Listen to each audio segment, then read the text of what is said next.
पाकिस्तान के मोहम्मद आसिफ ने world masters snooker championship का टाइटल जीत लिया। मोहम्मद आसिफ ने फाइनल में भारत के बर्जीश दामानी को 3 के मुकाबले में 4 सेट से शिकस्त दी है। आपको बताएं कि पाकिस्तान के मोहम्मद आसिफ ने वर्ल्ड मास्टर्स स्नूकर चैंपियनशिप का टाइटल जीत लिया है। मज़ीद जानते हैं डॉन न्यूज़ के sports anchor person Abdul Ghaffar से।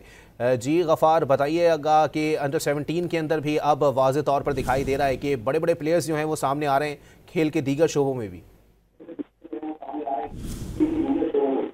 जी बिल्कुल, और ये पाकिस्तान के लिए एक दिन में दूसरा स्नूकर वर्ल्ड टाइटल। इससे पहले हसनैन अख्तर ने पाकिस्तान के लिए IBSF की तारीख में पहली मरतबा अंडर 17 का टाइटल जीता। और मोहम्मद आसिफ जो कि 2 मरतबा के स्नूकर वर्ल्ड चैंपियन हैं, इस वक्त भी IBSF का मेंस स्नूकर टाइटल उनके पास है, जिसका नवंबर में उनको दिफा करना है। उन्होंने पाकिस्तान के लिए एक और वर्ल्ड टाइटल जीता है। IBSF का ये बहरीन में जारी जो है वर्ल्ड चैंपियनशिप था, जिसके मास्टर्स कैटेगरी में आसिफ ने अब से कुछ देर पहले भारतीय क्यूएस बर्जेश दमानी को बड़े सख्त मुकाबले के बाद शिकस्त दी। मुकाबला 7वें फ्रेम तक गया।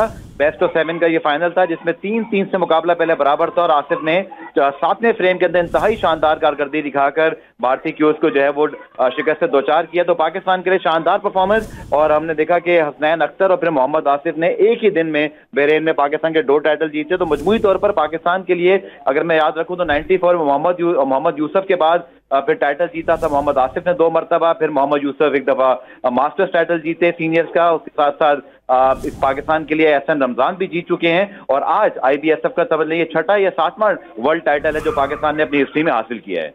बहुत शुक्रिया अब्दुल गफ़ार।